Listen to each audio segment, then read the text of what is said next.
بسم اللہ الرحمن الرحیم۔ عزیز طلبہ السلام علیکم۔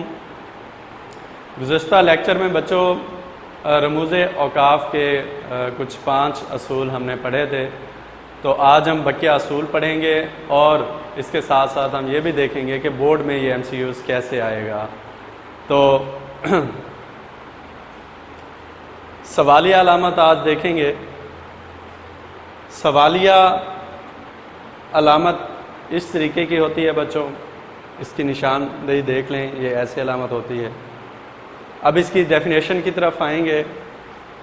بچوں جن جملوں میں استفہام ہو، یعنی کوئی سوال وغیرہ پوچھا جا رہا ہو، تو ایسے جملوں میں سوالیہ علامت جو ہے وہ استعمال ہوتی ہے۔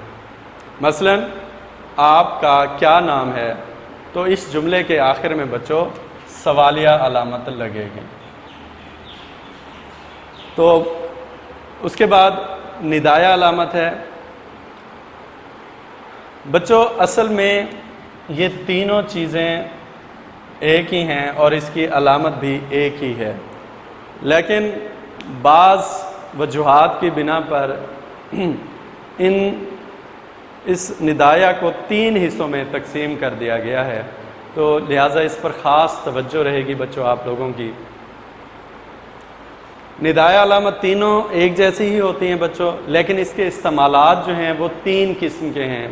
پہلا استعمال دیکھیں گے بچوں، اگر کسی کو پکارنا یا اس سے بات چیت کرنا یا اسے خطاب کرنا مقصود ہو، تو تب یہ استعمال ہو رہی ہو، تو تب بچوں اسے ندایہ کہا جائے گا۔ یعنی جب آپ کسی سے بات چیت کرنا چاہتے ہیں یا کسی کو پکار رہے ہیں، تب یہ علامت آپ استعمال کرو گے تو اسے ندایہ کہا جاتا ہے۔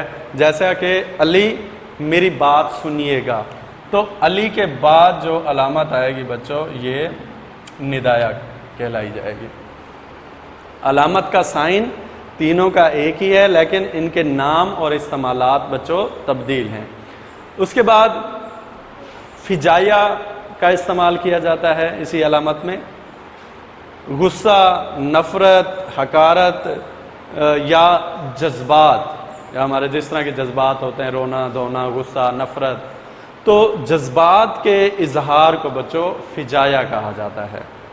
ٹھیک ہے، جہاں پہ آپ کے جذبات کی بات ہو رہی ہوگی، غصے کی، نفرت کی، ٹھیک ہے جی، تو اس جگہ جب آپ اس جملے کو دیکھیں گے، ان الفاظ کو دیکھیں گے، تو اگر غصے یا جذبات والے، نفرت والے الفاظ ہوں گے تو تب اسے فجائیہ کہا جائے گا۔ جیسے یہاں پہ اب اس جملے میں دیکھیں خوشی کا اظہار ہو گیا ہے، ہرا ہم میچ جیت گئے۔ تو یہاں پہ دیکھیں خوشی کا جو عالم ہے، جذبات ہے، اس کا اظہار کیا جا رہا ہے، تو اسے فجائیہ علامت کہیں گے۔ تیسرا استعمال اسے استجابیہ کہا جاتا ہے۔ استجابیہ علامت وہی ہے لیکن استعمالات ان کے تبدیل ہیں۔ استجابیہ اب کیسے ہے بچوں؟ حسرت کے اظہار کے وقت استجابیہ کہتے ہیں، یعنی جب آپ کوئی حسرت کا اظہار کر رہے ہوں تو اس وقت اسے استجابیہ کہیں گے۔ مثال کے طور پر کاش میں محنت کرتا، پاس ہو جاتا۔ تو اب وقت چونکہ گزر چکا ہے، اب آپ صرف افسوس کر سکتے ہیں، اب آپ حسرت کر سکتے ہیں، کیونکہ آپ کے پاس وہ وقت نہیں رہا، اب آپ کا رزلٹ آ چکا، اب آپ فیل ہو چکے۔ تو اس وجہ سے کاش میں محنت کرتا تو پاس ہو جائے، اس میں ایک حسرت ہے، تو جہاں پہ حسرت کا اظہار ہو رہا ہوگا بچوں، وہاں پہ اسے استجابیہ کہا جائے گا۔ اس کے بعد بچوں کوسین ہے، یہ علامت ہوتی ہے کوسین کی، ٹھیک ہے جی۔ اسے بچوں خطوط وحدانی بھی کہا جاتا ہے، خطوط وحدانی بھی کہا جاتا ہے۔ بچوں جب کسی جملے میں کوئی بات واضح کرنی ہو تو تب اس کا استعمال جو ہے وہ کیا جاتا ہے۔ یعنی ہم کوئی بات کر رہے ہیں تو اس بات میں، اس جملے میں، اس عبارت میں کوئی ایک ایسی بات ہے جس میں وضاحت چاہیے یا جس کو آپ نمایاں کرنا چاہتے ہیں، جس کو آپ واضح کرنا چاہتے ہیں، تو اس بات کے درمیان جو ہے وہ کوسین کی علامت استعمال ہوگی۔ جیسا کہ میرا بیٹا بہت ذہین ہے۔ اب بچوں ایک شخص کے 2 بیٹے ہو سکتے ہیں، 3 ہو سکتے ہیں، 4 ہو سکتے ہیں، اب ہمیں کیا پتا اس کا کون سا بیٹا ذہین ہے؟ تو میرا بیٹا علی تو علی کے گرد کوسین استعمال ہوگی، یعنی اس کے جو بیٹے ہیں ان میں جو علی ہے وہ بہت ذہین ہے، یعنی میرا بیٹا، اب اس نام کی وضاحت کرنا ضروری ہے، ہو سکتا ہے اس کے 2 بچے ہوں یا 4 بیٹے ہوں یا 5 بیٹے ہوں، اب ہمیں کیا پتا ان 5 میں سے کون سا ذہین ہے، تو پھر وہ آگے نام کی وضاحت کر دیتا ہے کہ میرا بیٹا علی وہ بہت ذہین ہے، تو یہ بچوں کو سین کا استعمال ہوتا ہے۔ اس کے بعد بچوں واوین، انورٹڈ کوماز جسے آپ انگلش میں کہتے ہیں، جملے کے شروع میں اور جملے کے آخر میں الٹی واو بنائی جاتی ہے۔ تو بچوں جب عبارت میں کسی بات کو یا کوئی ہو بہو کسی کا قول لکھا جائے تو وہاں پہ واوین کی علامت جو استعمال ہو رہی ہے، یعنی آپ عبارت تحریر کر رہے ہیں، اس عبارت میں کسی اور کی بات لکھنا چاہ رہے ہیں یا کوئی آپ کسی کا قول لکھ رہے ہیں تو وہ ہو بہو وہ قول لکھا جا رہا ہے، تو وہاں پہ یہ علامت استعمال ہوگی۔ جیسے قائد اعظم نے فرمایا کام کام اور بس کام، تو اس جملے میں آپ قائد اعظم کی بات ہو بہو کہہ رہے ہیں، تو اس جملے پر انورٹڈ کوماز کا استعمال ہو۔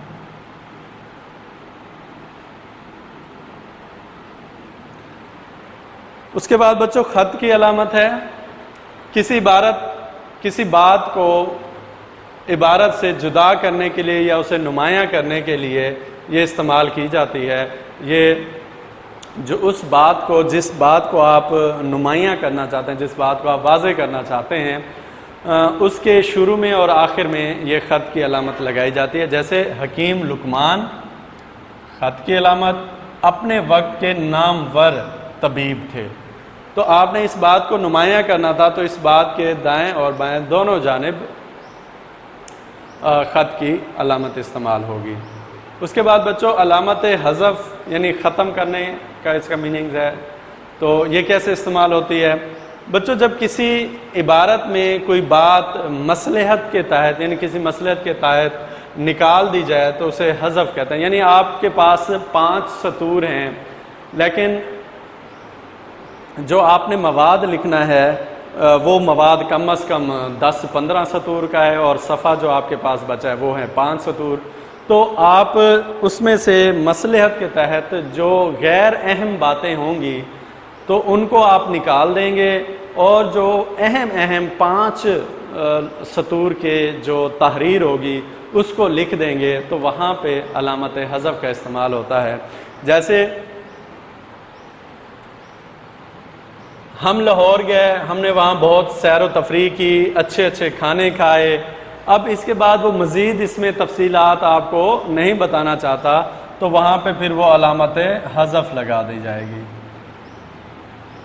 یعنی بیچ والی باتیں اس نے کیسے ہم نے سفر کیا اور کن کن جگہوں پہ گئے وہ باتیں اس نے حذف کر دی اور پھر اپنے آنے کی بات کر دی کہ دوسرے دن ہم واپس آ گئے۔ تو یہ جو درمیان میں ہم نے باتیں کاٹی ہیں، ٹھیک ہے، جو غیر اہم مواد لگا تو یہاں پہ علامت حذف استعمال کریں گے، تو اس نقطوں کو علامت حذف کہتے ہیں۔ اس کے بعد بچوں علامت ترک ہے۔ عزیز طلبہ، جب ہم کسی بھی وقت کسی دستاویز میں یا پیپر میں کوئی بھی تحریر کر رہے ہیں تو اس تحریر میں بچوں کوئی لفظ لکھنا اگر ہم بھول جائیں تو اس کے لیے ہم کیا کریں؟ تو اکثر عام طور پر بچے جو ہے وہ کٹنگ کر رہے ہوتے ہیں، بہت برا لگتا ہے ایسا، تو اس کے لیے بچوں علامت ترک جو ہے وہ استعمال کی جاتی ہے۔ دیکھیں گے جیسے یہ ایک جملہ ہے، میں نے کشمیری لوگوں مہمان نواز پایا، یعنی یہ جملہ اب ٹھیک نہیں لکھا گیا، ایک لفظ اس میں سکپ ہو گیا ہے، یعنی میں نے کشمیری لوگوں کو یہاں آنا تھا، کو لکھنا ہم بھول گئے، تو اب ہم کیا کریں؟